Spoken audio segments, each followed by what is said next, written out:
further ado, let's begin.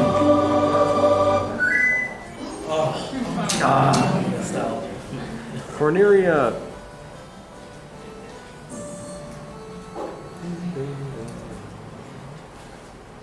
And so their quest began.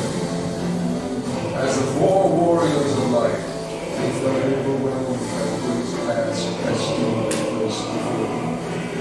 They did not even know the true significance of the four crystals they held in their hands.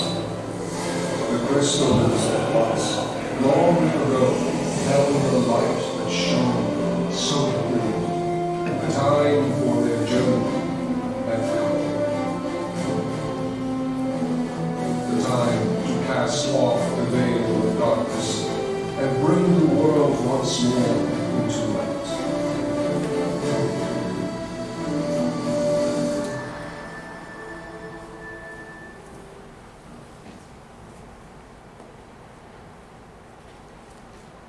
So yeah, welcome to the panel. I'd like to introduce ourselves. My name's James. I'm not really on social media or anything, but you know, I'm a big Final Fantasy fan. My favorite game is actually Devil May Cry 3, Dante's Awakening. Probably gets a remix. Next to me is May. And do you want to introduce yourself? Hi guys, my name is May. I am an artist, so if you guys have been to the art show, I do have some stuff there if you guys want to check it out. But I do have an Instagram and a Twitter account, so if you guys would like to follow me there. I mostly do art there, but I'm very inspired by the Final Fantasy artwork that I always see, and that is why I'm here. And next to me, we do have a special guest right here. Special guest, would you like to introduce yourself? Certainly. Hello, I'm the Night Sky Prince. You may recognize me from YouTube.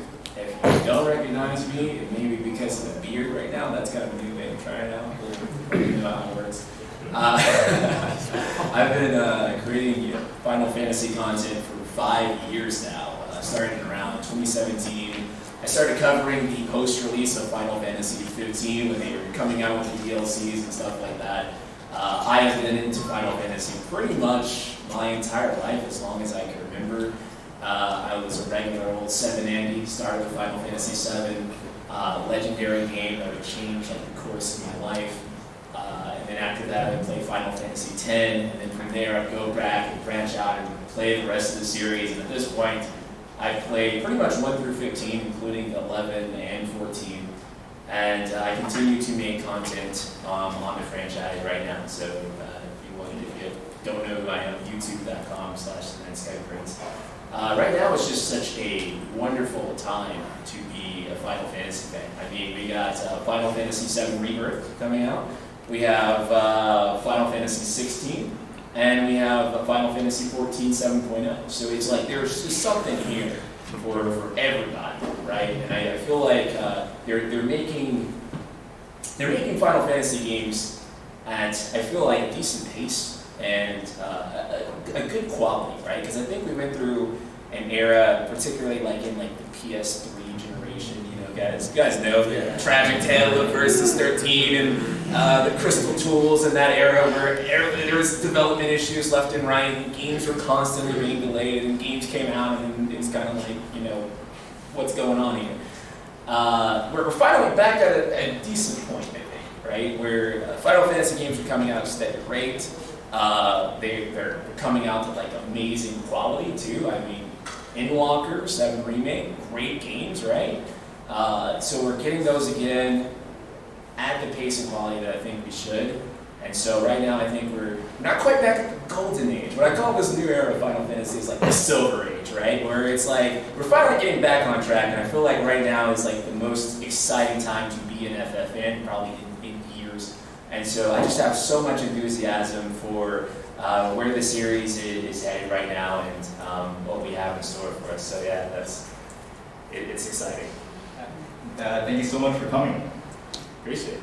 So yeah, we're going to cover the mainline games starting from 1 to 16. I'm not doing a lecture where it's like I explain the history. We're just going to have fun and do like a little bit from each one. So let's start with Final Fantasy 1.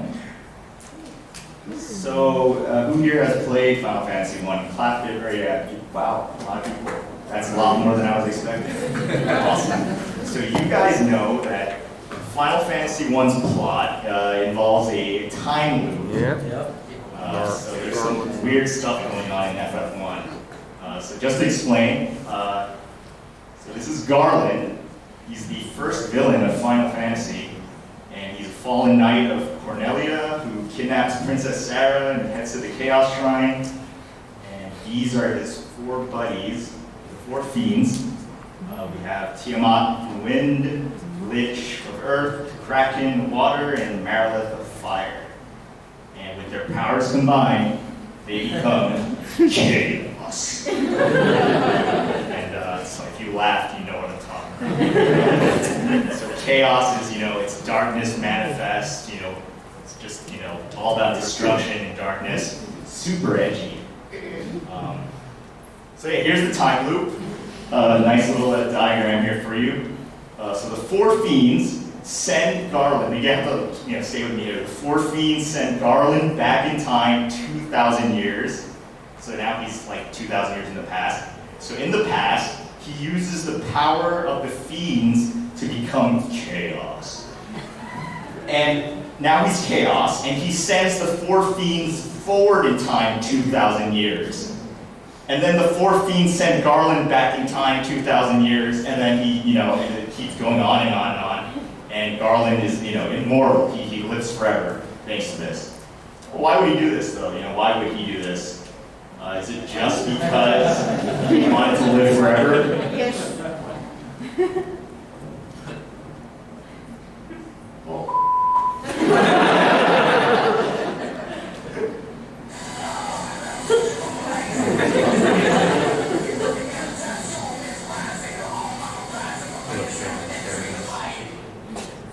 So yeah, this game came out earlier this year. It's called Stranger Paradise, Final Fantasy Origin. You could call it the prequel to the original Final Fantasy, and it's based. This game is amazing. I don't care what anyone says. It will turn you to a Stranger Paradise enjoyer. Yeah, I could go on and on about it, but yeah, it's amazing. It follows a guy named Jack. I don't know how much I can spoil here. His last name's Garland. He and his 4 friends go on a journey to restore the crystals. And there's a lot of stuff that goes down. Oh, and he wants to kill Chaos. That's very important. So yeah, Final Fantasy I, it's great. Play the Pixel Remaster or any version, but you can enhance your enjoyment by playing Stranger Paradise. Believe me, please. Yeah, let's move on to Final Fantasy II. This is Yoshitaka Amano's original Chocobo drawing. It looks like a chicken wing. It looks cool though. I think it's cool. So yeah, so actually Kazuko Shibuya, who did a lot of the early art, a lot of the early pixel art, actually redrew the Chocobo for FF4 into the one that we know and love today. But the reason why I'm showing you this Chocobo is that it represents FF2. And this is why. It's because it's the thing you know and love, but there's something wrong with it. It's, it's kind of weird. It's cool, but it's weird. But the coolest part of FF2, I gotta say, is the villain, the Emperor, Mateus. I heard some people, yeah, I'm like, yeah, he's handsome. This guy is badass. He dies, then he goes to hell. He overthrows hell, and then comes back even stronger than ever. The man's amazing. And in the PSP version, he actually conquers heaven as well. Yeah, and he just yeah, it's just amazing. So this dude is fantastic, and so I played a lot of the Pixel remasters. I'm still gonna play this one for 6. fantastic. Best part is the music. It's overseen by Uematsu. And the graphics, the art director, Shibuya-san, she did a great job with the sprites and everything. And it's just fantastic. They're still patching it up, so they're gonna release it on Switch and everything probably when they feel comfortable with it. Here's an example. Beta 2.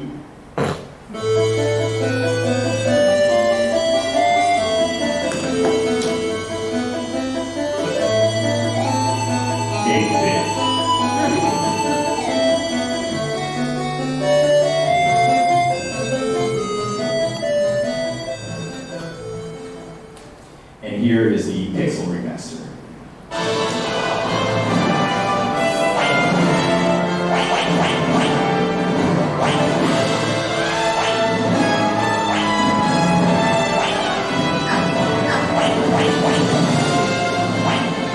And alright, going this hard. Yes, fantastic. Fully orchestrated.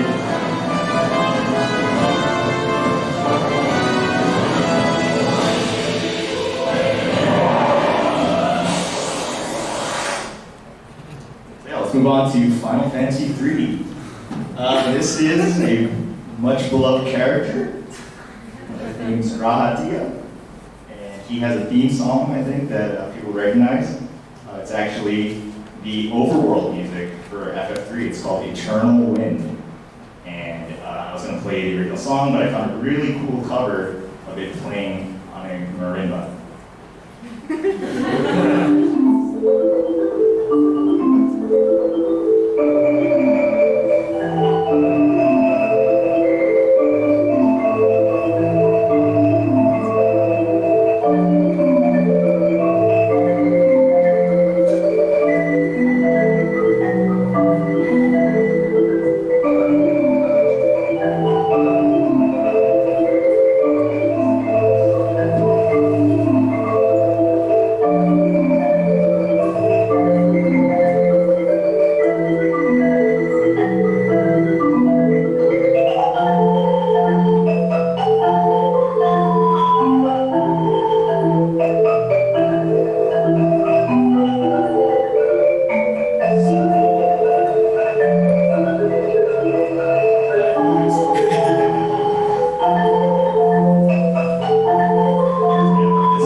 Have you ever been part of a three-person relationship? A triangle, if you would, where two people are in love with each other, and the third person is best friends with one of them and is secretly in love with the other one. And when it's time for the lovers to get married, the other person is invited to the wedding, but makes up an excuse, like they have to go train in mountains or something. That person is Kane Highwind from Final Fantasy IV. This section of the presentation is just to show that dragoons are cursed, have been cursed from the very beginning. All the way back in FF2 when they introduced dragoons. Ricard Highwind, yeah, he dies. He sacrifices himself. It's pretty epic. Yeah, sorry for the spoiler. But yeah, it's yeah. And here's a case study. This is a very academic setting, so we have to do a case study of one Estinian Wormblood dragoon. He's also cursed. This is Thancred from FF14. He says, "Don't let Estinian roam the markets alone. He's alarmingly bad with coin." And this is how bad he is with coin. Square Enix management right now, actually.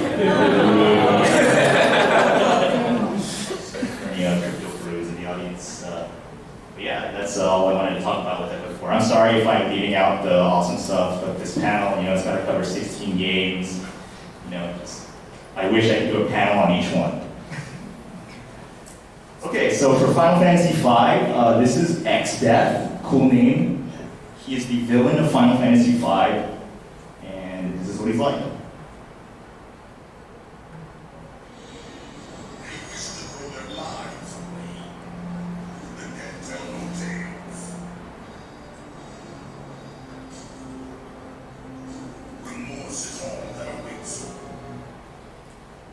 Pretty cool, huh? So, in FF5, you know, your party, you defeat X-Death, everything's cool, and then Kryl says, do you want to voice act this? Sure. Owie, I think I got a splinter. Don't worry about it. Yeah, about that splinter. So, do you want to play along with this? Wait, what am I? Exactly. You want to voice act X-Death? So the party goes to a cave, and then X-Death follows them, and he shows up. I turned myself into a tiny splitter, waiting just for this moment. Yeah, it's like something out of JoJo, it's bizarre, right? I literally can imagine Dio saying this exactly. So, I mean, there's a wise old turtle with the party, Sage Guido, and he steps up to the plate to challenge X-Death. It's not actual game now. Do you want to say that? Oh, you're approaching me? I can't beat the snot out of you without getting closer. Turtle! And then, I kid you not, an anime fight scene happens in the game. This is something I found on DeviantArt. The battle between X-Death and Guido, and it's crazy. They're like teleporting in the air. You know, they're like flying around, they're like flashing at each other.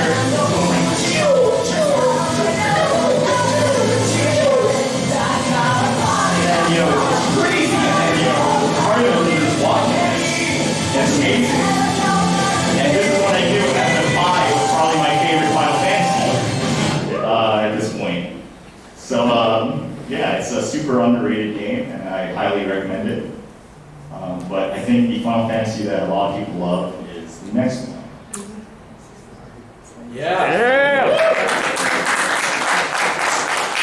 Artwork by the artist Dave Raposa. So Final Fantasy VI, you know, it's like, yeah, what can you say about it? You know, it's a masterpiece. Damn right. I think May, it's your favorite one, right? You played it many times? I played so many times I can't even count. But yeah, this is one of my most favorite Final Fantasies. I'm sure everyone here has at least one that has had some kind of impact on them. Just like any form of media, anime, manga, movies, TV shows, there might be some shows or any form of media that you might really find like you just get attached to it so much. And because of this was my introduction to Final Fantasy back when I was like 12 years old. Well, 5th grader, me playing this game, defeating, without saying spoilers, the evil boss at the end. It was just awesome. I was like, wow, I didn't know a thing like this could ever exist. And I looked more into it, and I found the artist Yoshitaka Amano, who is such an awesome artist for the earlier Final Fantasy games. And so I have a strong attachment to this one particularly, not just because of the stories, the characters, but the art really inspired me to what I do for today.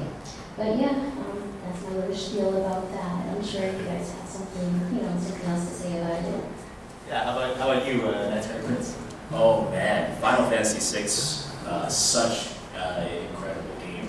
I think that Final Fantasy IV was like really when Final Fantasy storytelling had like evolved into such like a really good point where they could actually tell video game stories that felt so ahead of their time compared to so many other games that are out at the time. And then I think when Final Fantasy VI came out, it was just light years ahead of anything the industry had ever seen at that point.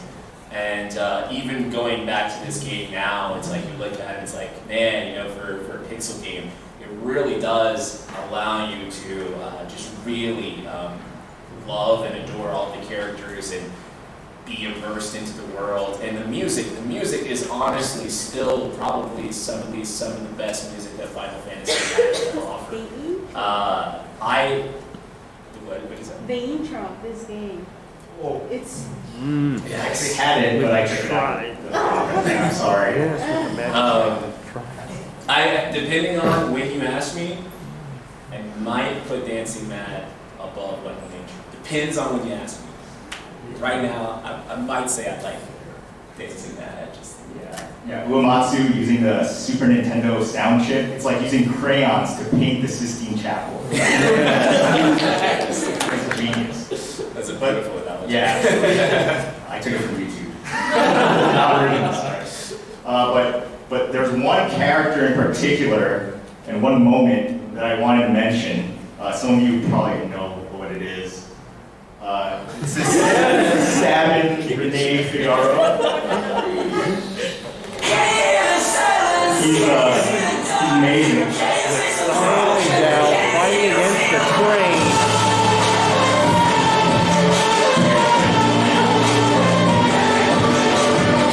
So the reason why you're is fighting this scene in the particular. train.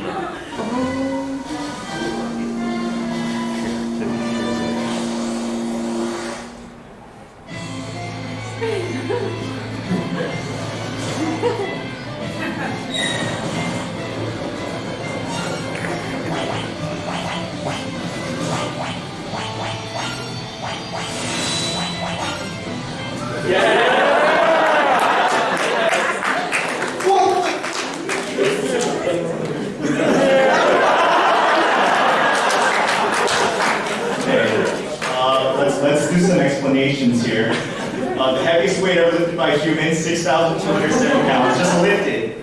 The average locomotive weighs about 470,000 pounds. The freight trains can reach speeds of 80 miles per hour.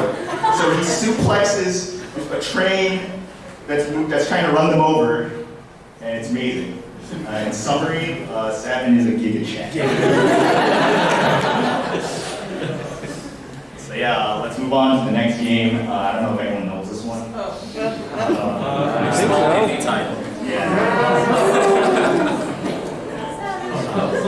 So Final Fantasy VII, you can do a whole 3-hour panel on just this game, and it's a sub-franchise by itself. I'd love to go over everything. I'd love to say everything. I had to pick one thing to talk about, and it's this.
He's a Japanese musician, singer, songwriter, producer, and actor. He's often ranked as one of the most beautiful Japanese celebrities. Jack is considered a fashion icon, J-pop, and national icon, which emphasizes androgynous and changing appearance. He is referred to as a living manifestation of readers' fantasy men found in Shonen Manga. He has been compared to fictional characters like Griffith from Berserk and Cloud Strife from Final Fantasy VII. So there's a prequel to Final Fantasy VII called Crisis Core, and a remaster this winter, hopefully. And there's a character in it called Genesis Rhapsodos. So this is like Gat's original character that he got to put into Final Fantasy VII. I'm so jealous. Sonic fans be like, oh my god, I wish. So in Final Fantasy VII, in Midgard, there's a play called Loveless, a stage play called Loveless, and it's based off of an epic poem that's amazing, apparently, and Genesis is obsessed with this poem. And do you want to read this? Yeah, I got you, man. Thank you. Even if tomorrow is barren in promises, nothing shall forestall my return. To become the dew that quenches the land, to spare the sand, the seas, the skies, I offer thee this silent sacrifice, loveless. So deep. So deep. But yeah, I don't want to spoil anything because, the remaster's coming out, a lot of people haven't played it, but he is an integral part of Final Fantasy VII. I wouldn't be surprised if he shows up in the remakes. The third one might be called Final Fantasy VII, Regenesis, I don't know. They do have that little red strip in the Rebirth logo. And it represents Genesis. Absolutely. Absolutely. So yeah, the next one, Final Fantasy VIII, it's how do you follow up Final Fantasy VII, It's kind of like the main event, and then like the cover band comes up next, and it's just really rough, but it's a great game. The one thing I wanted to talk about with FF8 was the localization. So, even if you haven't played it, you probably know about, Squall, the protagonist. He has a line that he says a lot. He says, whatever. Right? He says it a lot. Some people were annoyed by it. Other people thought that this, localization team screwed it all up and everything. But that's actually not the case because FF8 marked, the first real collaboration between East and West for localization, and they really did a great job, I think. So, in the first picture there, he says, "Nan-Kyoshida," which is, what kind of teacher is this, or like some teacher, and that's translated as whatever, which is fine. But Squall in FF8, he actually has his own catchphrase in Japanese. He says, "Waragatana," which is, sorry. But it's like kind of like a very short sorry, and doesn't really mean it. And he says that a lot in FF8. And, in the right picture, that's translated as whatever as well.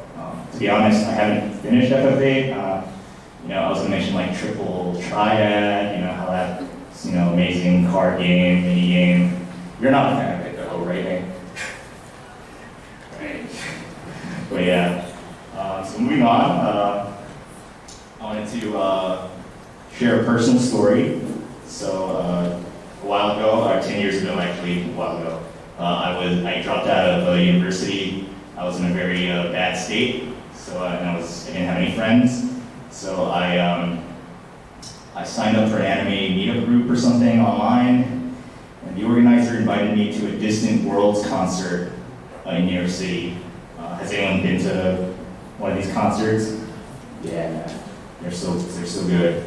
And I teared up in the middle of it. It was so good. But the funny thing, and Uematsu came out, it was great. But the funny thing I remember is that the conductor was saying, "We've got some great songs from Final Fantasy XIV." And this was in like 2011 and like 2012, before Realm Reborn. So I was like, yeah, Final Fantasy XIV. I mean, today it's like this, it's amazing. But yeah. But what's interesting is this guy, the organizer who invited me and helped me, his email address had VD in it, and his email signature had, "How do you prove that you exist? Maybe we don't exist." At the time, I didn't really know what that meant. I hadn't played FF9. I didn't know much about it. But FF9 is really interesting because, it's a fairy tale aesthetic. It's very stylized, almost cartoony. Isn't it getting a cartoon? Or supposed to be? But it's actually very sad. It deals with a lot of deep themes about what it means to be human, what it means to live, and Vivi is just the perfect representation of that. I have another embarrassing personal story. So the first time I was ever hugged by someone that was not my family was at my first anime convention like 10 years ago.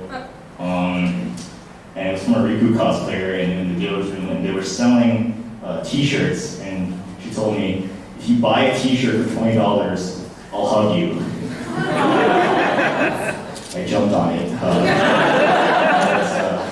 I was like fumbling my wallet. I think I dropped my wallet. I was like, "Okay." And I was just like, yeah. And then that was great. But that's not what I want to talk about. That was was really like my first exposure with FF10. You know, I didn't really play it back in the day, but I am playing it now, and it's really an emotionally devastating game story. It's just so amazing. You know, I think Tidus and Yuna's relationship is just one for the ages. And I think I saw a tweet from you saying you played it like 20 times, right? I've played this game so many times. It's one of my favorite games of all time, and most Final Fantasies are some of my favorite games of all time. But what I love about Final Fantasy X is that the story is paced in such an immaculate way that every time I play through it, I get gripped. Like, every single time. And I feel like there's all these like little things that you notice, right, about certain character reveals going forward. Don't want to spoil it for anyone who hasn't played. But there's a lot of secrets that a lot of characters have, and you learn about them. And then like when you go back and replay it again, you learn like all these like really good foreshadowing techniques that they had laid in place there that you just really don't pick up on the first time.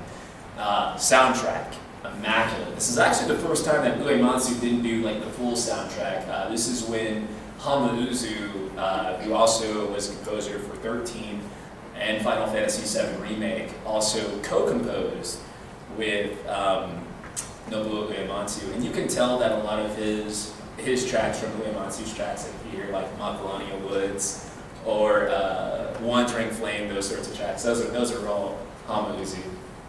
He's also one of my favorite composers too. And also, I think the love story here is probably the best romance that they've done in the series so far. Did you cry maybe during FF10? I shed a tear or two.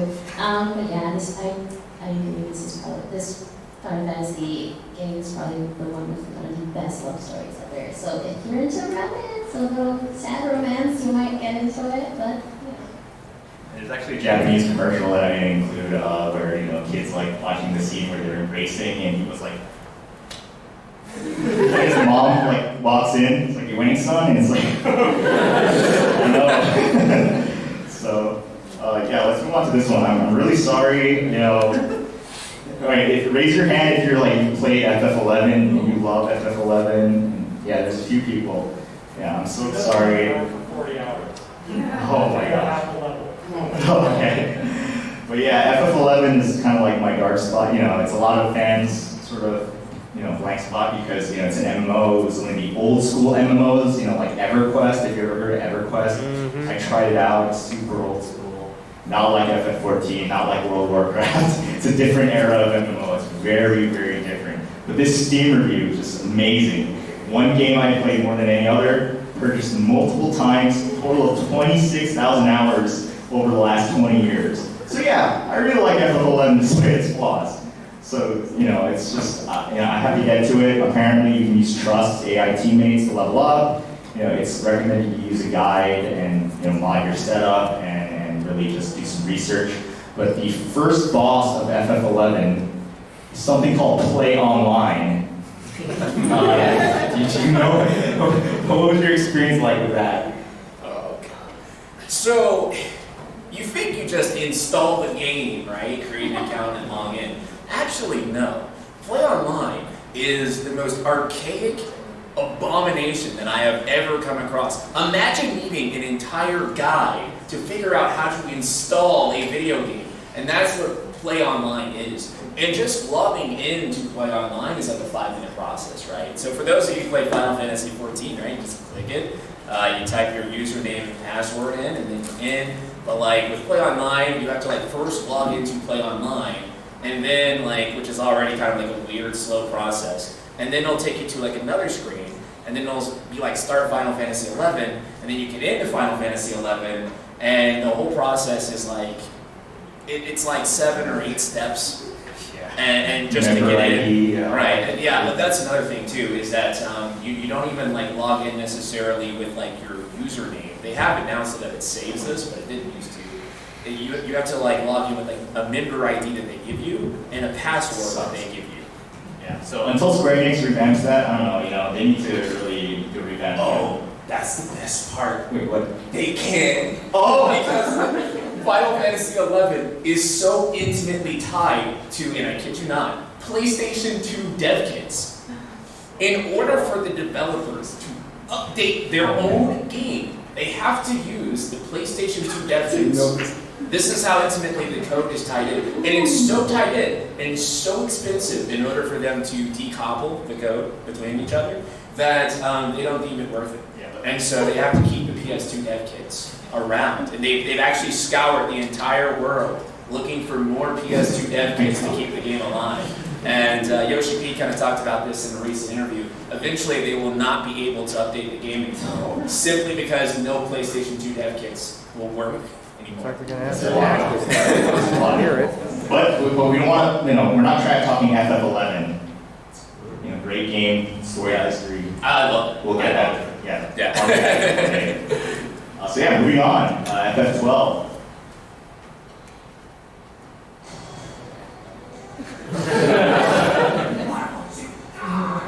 It's not FF12.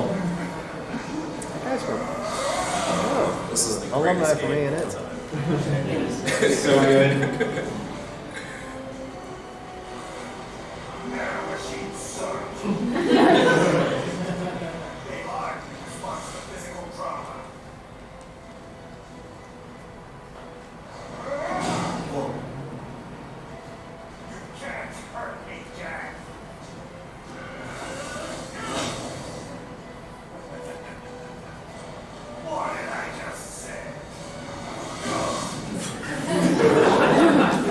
Why am I showing you this game?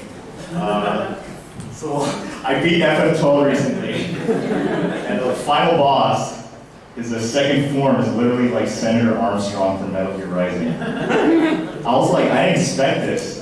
It's amazing.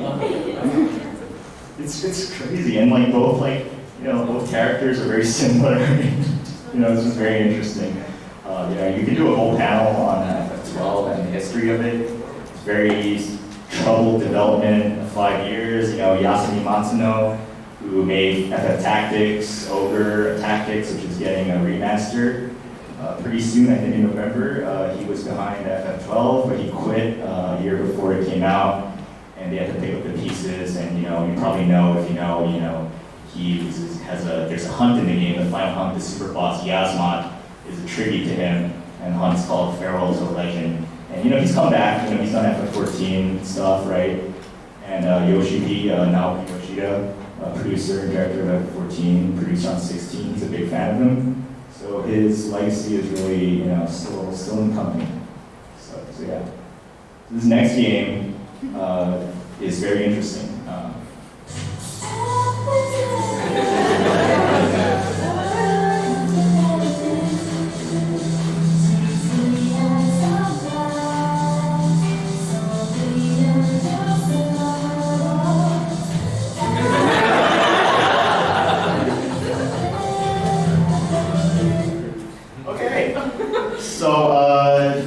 If you haven't played Final Fantasy 13 yet, here is a nice guide for you because you need this. There's a lot of key terminology that you need to understand here. So first up is fal'C. Do you know what a fal'C is? Can you explain? So a fal'C is it's not necessarily a god, but it was created by the gods to be kind of a god. That's basically what a fal'C is. I just beat it and I just learned something new. How about l'C? So l'C is basically chosen by that second tier of god, fal'C, to fulfill what's called a focus. That was excellent. What's a focus? A focus is the thing given to you by the fal'C, usually not explicitly given in words, typically given to you in the form of a vision. What happens if you fail the focus? If you, a l'C, fail your focus, you then turn into a Seath, which is like a kind of like Final Fantasy zombie monster thing. We got Pulse. So in Final Fantasy 13, there are actually two worlds. There's like this super advanced machine-like world called Cocoon, and there's the natural world called Pulse. And so Pulse was created by there's God meat poles that created poles. Really? Yeah. Fabula Nova Christalis there for you, right? And it's actually named after that god. And then Cocoon was created by a different god. And so, What's Cocoon? Cocoon is, again, the machine world that exists above the natural world of Pulse. And so you have the war that's happening between these two worlds. It's essentially a high-tech world going up against one that is more natural and more in tune with nature. So yeah, now that you know all this, you're ready to play Final Fantasy 13. Congratulations. So today I'm asking my little brother if he ever wants to get married. Okay, so do you ever want to get married? No. Why? Because you're my sister.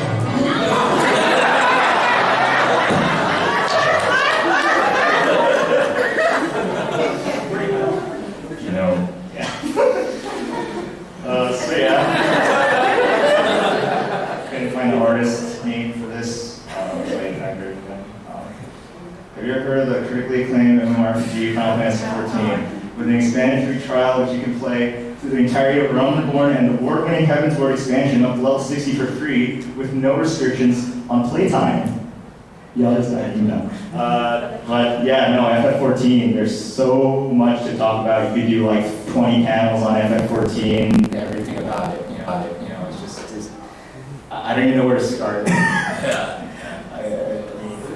It's an amazing game. Don't be turned off just because it's a massively multiplayer game. You can easily play it by yourself, single-player adventure, fantastic story, tons of expansions, tons of content.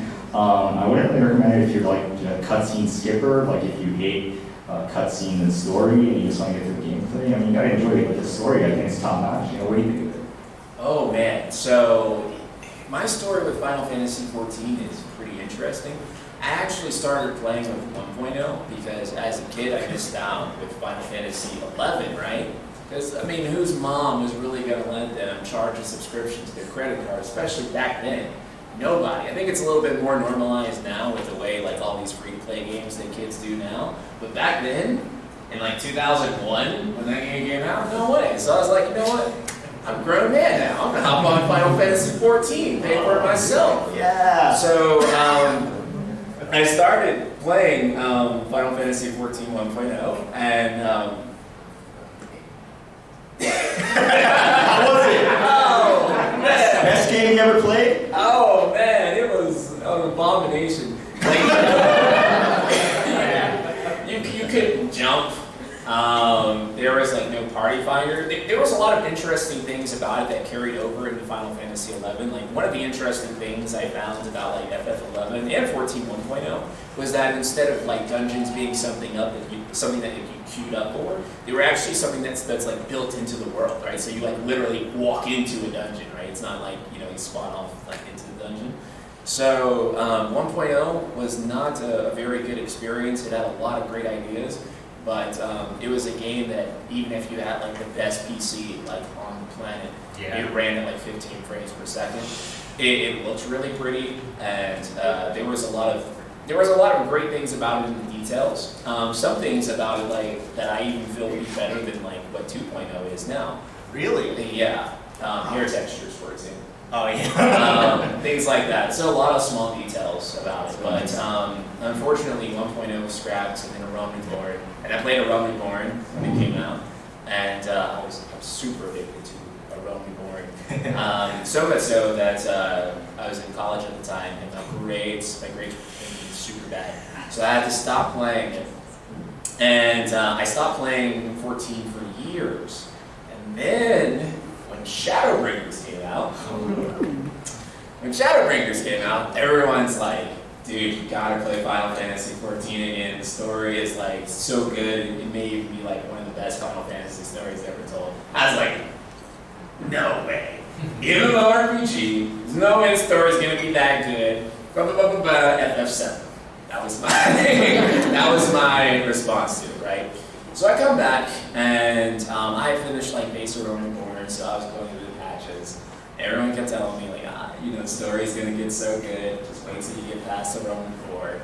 And I'm on like patch like 2.2 or something. I'm just like, Yeah, I don't see it, man. I don't see it.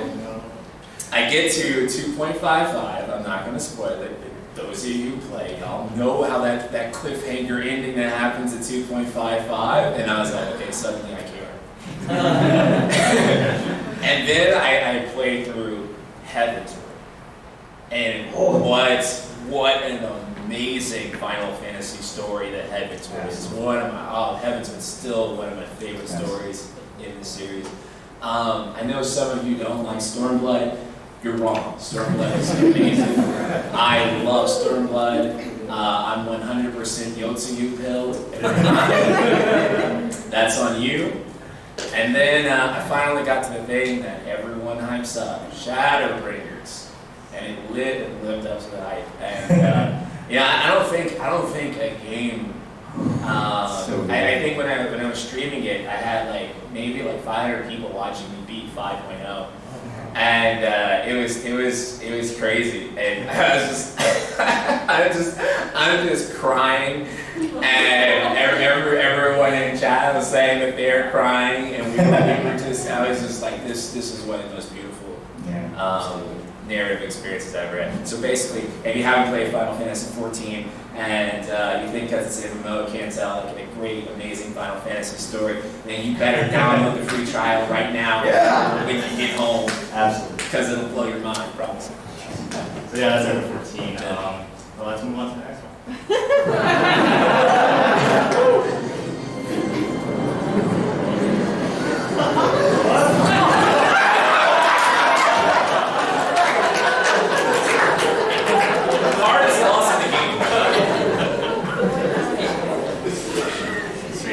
Final Fantasy versus 15. It's a great game, you know. It's just the feeling of camaraderie between Noctis and his bros. Just the adventure, the ending, you know, the whole journey. I wish the second DLC pack, you know, became a thing, but they canceled it, which sucks. But the one thing that I wanted to really focus on with Epic 15 is it has the best depictions of food in a video game. And so apparently, you know, they went out and cooked all this food, they ate it, and then with that energy from that food, they made the food in digital form. I mean, you can see it. Look at that toast on the bottom. It's just a piece of toast. But it's the most beautiful piece of toast I've ever seen in my life. I think it's because it was made by Agnes, you know? I love Agnes. So yeah, let's move on. Yeah.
who performed that amazing cover. I didn't contact him. He's in his, I cut and edited the video, this video, but he did the guitar rendition. So yeah, he's amazing. You know, just go listen to him on YouTube. But yeah, Final Fantasy 16. This is the big one. It's a thing. It's happening. It's real. It's announced, you know, in 2020 at the Sony, you know, presentation, and recently got, you know, the latest trailer, and they're saying it's coming out summer of next year, which is a little later than I hope, but, you know, they had a lot of problems with the game. Is there anything you want to say about it? I am literally wearing my Final Fantasy 16 Uniqlo shirt right now. So, I'm not gonna lie to you guys. If you follow me, you already know I'm a very, very big Yoshi P sim. I love him. I love the creators that work under him. So the idea that we're getting a single-player Final Fantasy game from them is super, super exciting. I love the design of Clive. I know some people say, he looks like a generic man. I think he's beautiful. I think he reminds me a lot of Meteor, Dirtlander, Hiroshi. He has so many names. The generic man from 14 in all the CG trailers. So just the idea of playing kind of as that character in a single player setting has me kind of excited. But ultimately, I just really love the way that Creative Business Unit 3 tells their stories and just how different it is. And I love that they draw a lot of inspiration from Montuno and the way that he would tell stories. It's being written by Mihiro, who also wrote Final Fantasy XIV Heavensward. Amazing story. If you haven't played it, again, download that free trial. I'm super excited about this one. I know there are some controversial elements to it. For example, you only play as Klein. Party members are AI controlled. Combat director, Ryota Suzuki, who worked on Devil May Cry 5, Dragon's Dogma, and Marvel vs. Capcom 2. So the pedigree here for combat is like super, super high. And then, you know, the turn-based purists have come out and, you know, they have their feelings here. But for me personally, I don't know about you guys, but like with the turn-based versus action-based, all I care about is that the game's good. I mean, like, it's really not like a big deal to me if it's turn-based or it's action. As long as, like, when I play it, it feels good and I'm super engaged. That is the only thing that I really care about. And given Ryota Suzuki's pedigree and what he's worked on, you guys have played Devil May Cry 5. You know that he can make a damn good action combat system.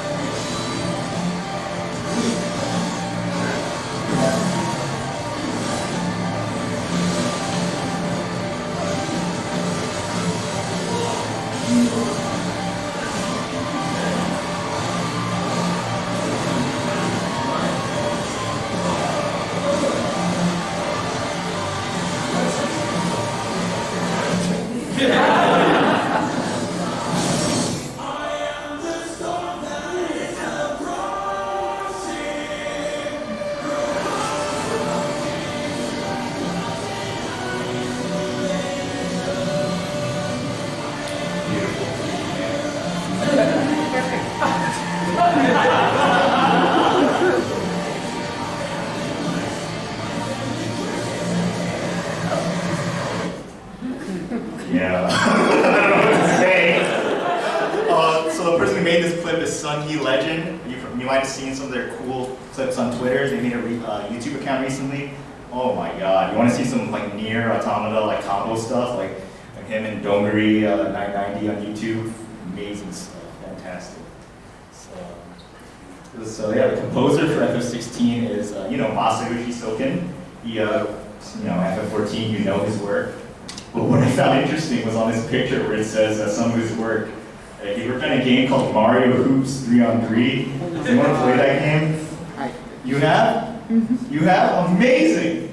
So this game, I mean, like, I haven't played it, but like the soundtrack that he worked on is actually pretty, like, amazing. A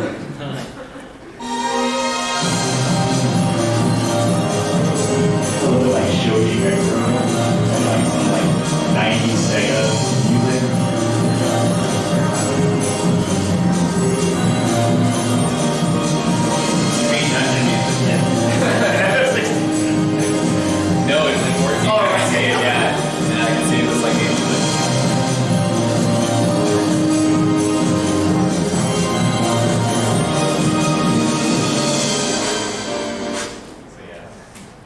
yeah, I mean, we have some time left, which is great, and let's watch that FF7 Rebirth trailer.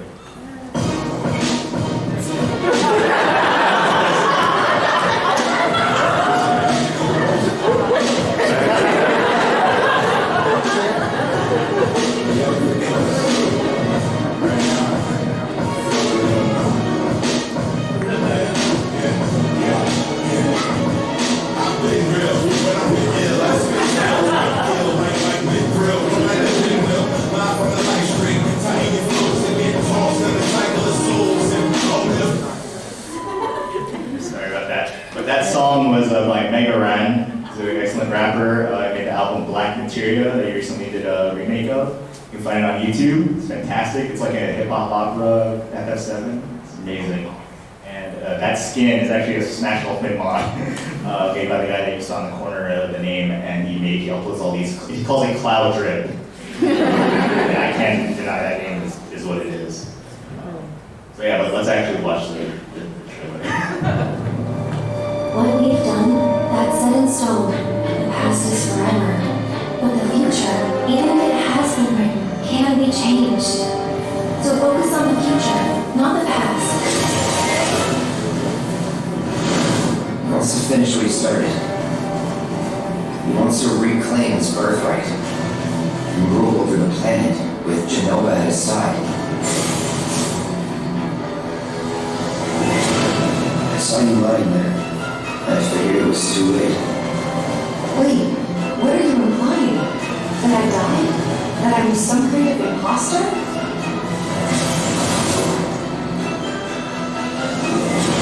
You were here with me 5 years ago. Where are you? What happened to you? I'm trying so hard to find you. Sorry. I feel like I failed you.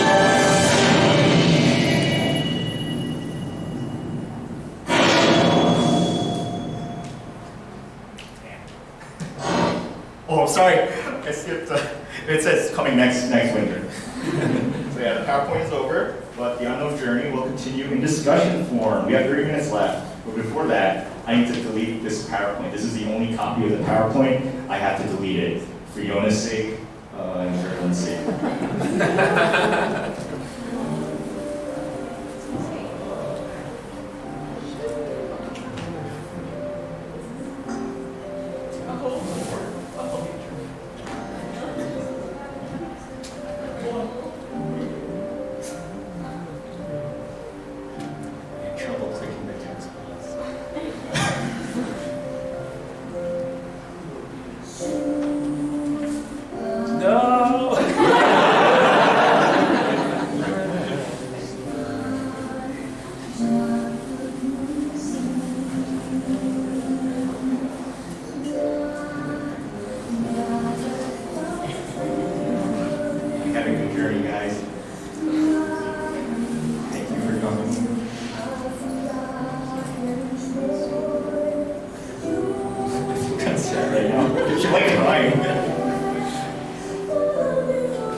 Okay, so yeah, that's the presentation. Do you want to take questions? Yeah. Please do. I'm so tired. Great. So yeah, just raise your hand. Does anyone have any questions? Stuff. Anything, yeah. Thank you so much for coming. Gentleman in the back, I get you next. Did you ever find out if you find Eric online? Like, is there like a legitimate way to revive it? Yeah, so I found the Wait to revive. There is no legitimate way, barring laws. I know there's a cheater way. Right. Legitimate in the actual game. Oh yeah, there is no legitimate way to actually revive it. Yeah. After chapel, you can actually find her videos and go back in multiple times. But she's here for a second. Right, yeah. So like when you enter there, she'll like appear for a second, and then she does disappear. Right, and you know, to be honest, I'm still not sure if it was ever like hard confirmed whether or not that was a programming error or an intentional thing that they left in there so that you actually do see her. I personally like to think of it as an intentional thing that was left in there, so that like when you do go in there, you kind of get that memory of her and you kind of drive the knife in. No pun intended. Yeah, I like it as it is these two. And then, what's your favorite Final Fantasy and why is it Final Fantasy Tactics? Okay. So my favorite Final Fantasy is probably 14, which was obviously a pretty recent development.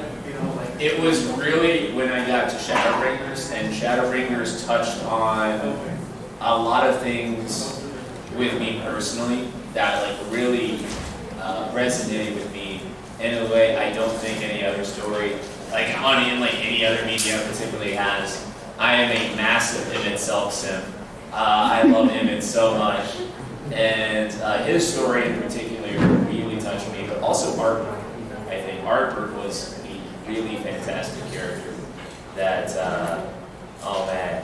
You know, normally like the I'm a good hero trope is like not one that resonates with me too much, but I think the way they did it with Artburg was just so profoundly good. It was just, yeah, so yeah, 14, particularly Shadowbringers, is so good. So yeah. What's your favorite track from Final Fantasy X? Oh man, my favorite. Every track on there is a banger. Every track in 10 is a banger. Gosh.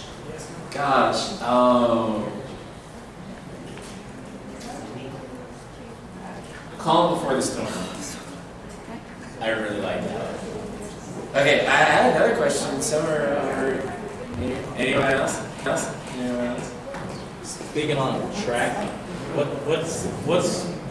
so every Final Fantasy has that one track where it's like, damn, feels your feels.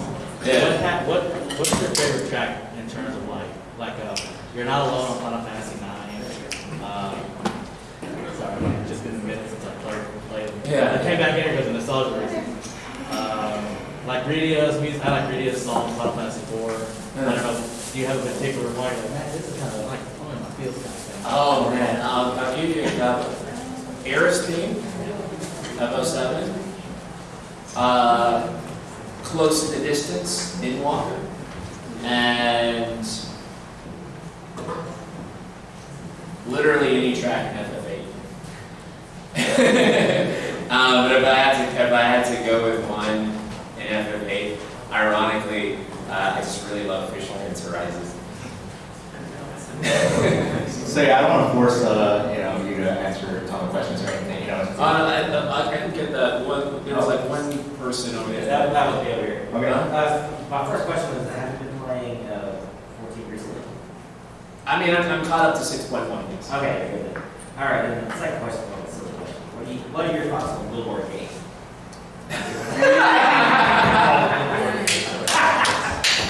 What a great question.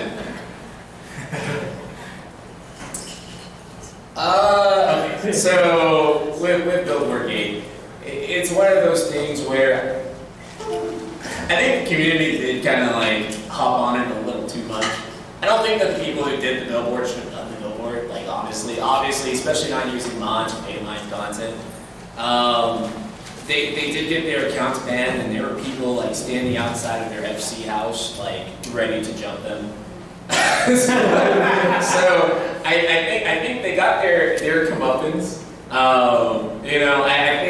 would hope that those people have learned their lessons, and I hope that they're kind of able to assimilate back into like the 14 community someday without having to have that hanging over their head the whole time. But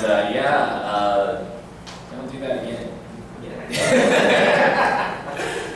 Yes. So are we not going to talk about 10-2? I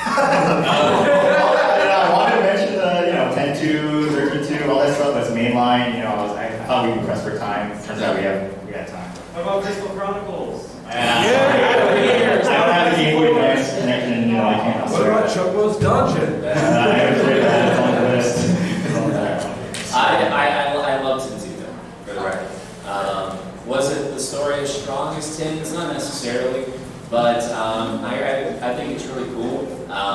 You know, how often do you have like a game like this where you only play as girls, and you go on like this cool adventure? You have dress spheres and you're swapping back and forth between all these like cute costumes, and they all have different powers, and the ATV system in there is really cool. And there's also some great music tracks, like 1,000 Words. Like every time, like if 1,000 Words is available on karaoke, I would fucking sing. So yeah, absolutely. Just thank you so much more. Oh, sorry. So the ending of Final Fantasy 13. I thought it was good. I liked it. What? Yeah. Gameplay and it's like, okay. I think the ending of 13? Maybe I'm thinking of our Wizard 12.